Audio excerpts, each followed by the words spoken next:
बांग्लादेश भारत के लिए बड़ी चिंता का विषय बनता जा रहा है। वहीं भारत पहले ही ये सब कुछ भांप चुका था और ये तो आप अच्छे से जानते होंगे, भारत आपदाओं में अवसर हासिल करने से भी पीछे नहीं रहा है। तो वहीं जर्मनी ने तुर्की पर एक ऐसा बैन लगा दिया है जो उसके इस्लामिक बॉस बनने की रेस में उसको पीछे धकेलती नजर आएगी।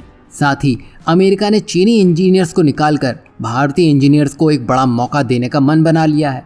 वहीं पहली अपडेट की शुरुआत करें तो जैसा कि सब जानते हैं, दुनिया की निगाहें इस समय बांग्लादेश पर टिकी हुई है। साथ ही साथ भारत के अगले कदम पर भी दुनिया का ध्यान है, क्योंकि जब से बांग्लादेश में भगदड़ मची है उसके बाद से ही भारत ने बांग्लादेश के साथ लगती अपनी 4000 किलोमीटर से भी ज़्यादा लंबी सीमा पर सेना का एक मजबूत घेरा तैयार कर रखा है। और ऐसा करने के पीछे एक बड़ा कारण शेख हसीना का भारत में आना उन प्रोटेस्टर्स को नाराज कर सकता है जो ये नहीं चाहते हैं। और ऐसा कुछ हो उससे पहले ही भारत सरकार ने BSF के साथ ही साथ इंडियन आर्मी को फुल अलर्ट पर रखा है। ऐसा इसलिए भी किया जा रहा है क्योंकि बांग्लादेश की एक तरफ विशाल महासागर है तो उसके चारों तरफ से भारत के पश्चिम बंगाल, असम, मिजोरम, मेघालय और त्रिपुरा से सीमा साझा करता हुआ दिखाई देता है। और जिस तरह बांग्लादेश में हिंदुओं के खिलाफ हिंसा हो रही है वो भारत को कड़े फैसले लेने पर मजबूर कर रही है। यही वजह है कि भारत सरकार ने बांग्लादेश में अपनी सभी वीजा केंद्र बंद करने का बड़ा फैसला ले लिया है। मतलब ये हुआ कि वहाँ किसी भी व्यक्ति को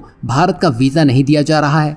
बता दें कि इसी के साथ ही भारतीय दूतावास और काउंसलर स्टाफ का नॉन एसेंशियल स्टाफ भी वापस बुला लिया गया है। जानकारी के लिए बता दें कि दूतावास और काउंसलर स्टाफ वो लोग होते हैं जो दूसरे देशों में रहने वाले भारतीयों की मदद करते हैं और अभी वहाँ जो मौजूदा स्टाफ है केवल भारतीय नागरिकों की सहायता के लिए ही रखे गए हैं ताकि ज़रूरत पड़ने पर उन्हें निकालने में मदद की जा सके।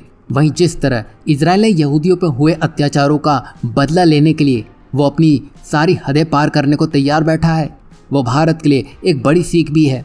आज अगर भारत में कोई दुर्घटना होती तो दुनिया के 57 देशों का मुस्लिम समूह तुरंत हरकत में आ जाता। लेकिन सोचने वाली बात यह है कि जब बांग्लादेश की मुस्लिम प्रधानमंत्री शेख हसीना अपनी जान बचाने के लिए भारत में शरण लेती है तो वही 57 देश एक शब्द भी नहीं कहते हैं। मतलब यहाँ शेख हसीना इंतजार में बैठी हैं कि कोई उन्हें अपने देश में जगह देगा, लेकिन 57 देशों ने अपने मुंह में दही जमा लिया है। वहीं कश्मीर के मुद्दे की बात हो या देश में किसी मुस्लिम के साथ अत्याचार हो रहा हो तो पाकिस्तान हाथ में लालटेन लिए मुस्लिम देशों को लीड करता जरूर नजर आएगा। इससे आप साफ समझ सकते हैं दुनिया और भारत में कुछ चुनिंदा लोगों का ध्यान कहीं और ही है। वहीं अब कुछ लोग ये सोच रहे होंगे कि मान लीजिए अगर बांग्लादेश में एंटी इंडिया सरकार सत्ता में आती है तो आगे क्या होगा। तो इसका जवाब है मालदीव। यहाँ आप मालदीव को देख सकते हैं, उसने किस तरह भारत पर दबाव बनाने की कोशिश की। चीन से लेकर वो तुर्की जाकर आया, भारत से दूरी बढ़ाने की कोशिश की, लेकिन आखिरी में उसको भारत से ही मदद मांगनी पड़ गई। इसी तरह अगर बांग्लादेश में भी एक एंटी इंडिया प्रधानमंत्री बनता है तो अंततः उसे भी भारत की ओर ही रुख करना पड़ेगा, चाहे कुछ भी हो जाए। यही नहीं, बांग्लादेश के बारे में बता दें तो ये वही बांग्लादेश है जिसने भारत को टेक्सटाइल के क्षेत्र में कड़ी चुनौती दी थी। अपने स्टेटस का फ़ायदा उठाते हुए उसने भारत के साथ ही साथ दुनिया की कई बड़ी टेक्सटाइल कंपनियों ने बांग्लादेश अपना बेस बनाना ज़्यादा सही लगा।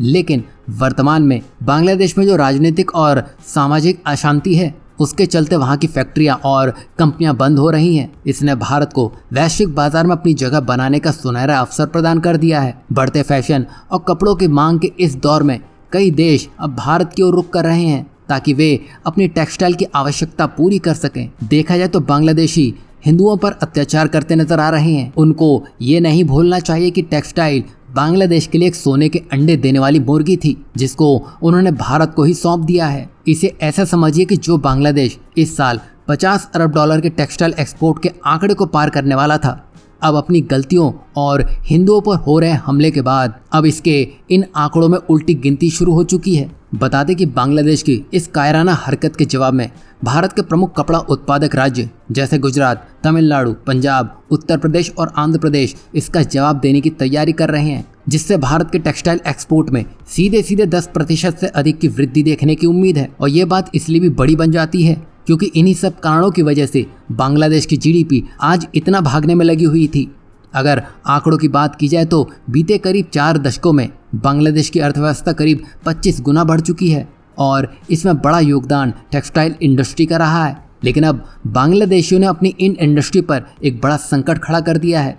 जिस पर अब भारत अपने हाथ मजबूत करने वाला है। यही नहीं, भारत और बांग्लादेश का व्यापार भी बढ़ा है, जिसमें गेहूं, कॉटन, कपड़ा और आदि चीजों का व्यापार होता है। साथ ही भारत चावल की कुछ वैरायटी भी बांग्लादेश को एक्सपोर्ट करता है।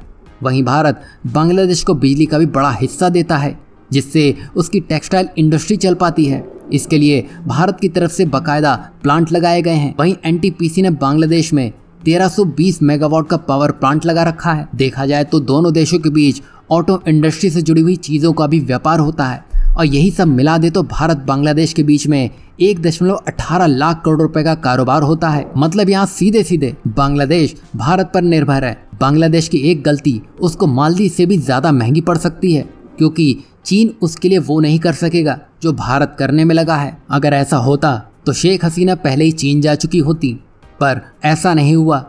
पर अगर भारत की साख की बात हो तो भारत वार भी उतनी तेजी से करता है।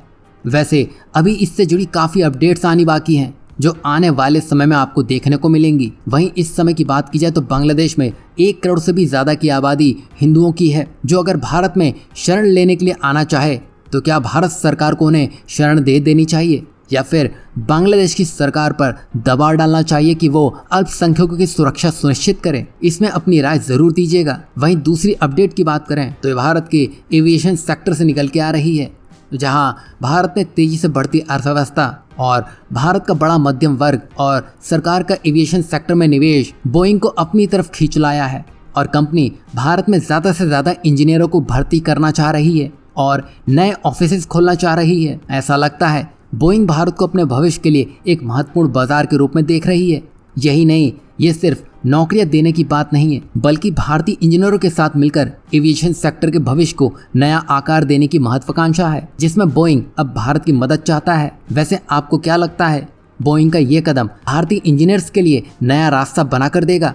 वहीं नेक्स्ट अपडेट की बात करें तो ये तुर्की से निकल के आ रही है, जहां उसको एक बड़ा झटका लग चुका है। जैसा कि आप जानते हैं, तुर्की इस समय हमास चीफ को ढेर करने को लेकर इजराइल पर भड़का हुआ है, तो इसके लिए वो कोई कसर नहीं छोड़ रहा है, जिसमें वो इजराइल को लेकर इंटरनेशनल कोर्ट ऑफ जस्टिस यानी कि ICJ में भी दरवाजा खटखटाने से पीछे नहीं हटा है। और ये सब चल ही रहा था कि जर्मनी ने तुर्की के एक बड़े प्लान पर पानी फेर दिया है। बता दें कि भारत के लिए ये तो अच्छी खबर है। जैसा कि आप जानते हैं कि तुर्की शक्तिशाली देश बनना चाहता है, जिसके लिए उसने यूरोप के यूरोफाइटर जेट खरीदने की ठानी थी। ये ऐसा विमान था जो आसमान में बिजली की तरह दौड़ता, दुश्मनों को पलक झपकते धूल चटा देता। लेकिन अफसोस, जर्मनी ने तुर्की के इस सपने को चकनाचूर कर दिया है, क्योंकि इससे पहले अमेरिका ने भी F-35 देने से तुर्की को मना कर दिया था। दूसरी तरफ यूरोप ने यूरोफाइटर देने से इनकार कर दिया। मतलब यहाँ ये सभी देश तुर्की की नीयत पहचान चुके हैं, क्योंकि एक तरफ तुर्की नेटो से भिड़ने में लगा है,